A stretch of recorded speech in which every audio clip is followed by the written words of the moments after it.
मुखालिफ़ रावण श्री रामचंद्र जी घरवारी यानी स्त्रीअ खे अगवा करे वेंदो आहे ऐं हू चवंदो आहे त मूंसां शादी करे। उन दौरान श्री रामचंद्र पंहिंजे मुखालिफ़ रावण खे जंग में हाराईंदो आहे। जॾहिं हू सोभ हासिल करे, फतेह हासिल करे, पंहिंजे घरवारी यानी स्त्री सीता सां गॾिजी पंहिंजे मुल्क ॾांहुं मोटियो, जंहिं ॾींहुं पंहिंजे घर शहर आयो, तंहिं ॾींहुं सभई हिंदू पंहिंजा पंहिंजा घर सिंगारिया ऐं ॾीआ ॿारिया हुआ।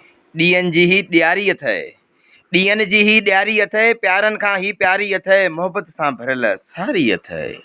इन ई ख़ुशीअ खे हिंदू बिरादरीअ जा सभई इहो ॾिणु मल्हाइण लाइ पंहिंजे घरनि खे सिंगारींदा आहिनि ऐं ख़ुशियूं कंदा आहिनि। दीवाली ॾियारीअ जी तयारीअ लाइ घरनि खे सजायो वेंदो आहे।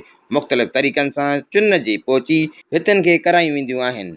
ठिकर जा ॾीआ ऐं बतियूं ॿारियूं वेंदियूं आहिनि। ईद वांगुरु नवां कपिड़ा ऐं औरतूं कपिड़ा ऐं मेकअप जो सामान पिणु वठंदियूं आहिनि। चणगाई तीलियूं ऐं ढकणियूं बि घुरायूं वेंदियूं आहिनि।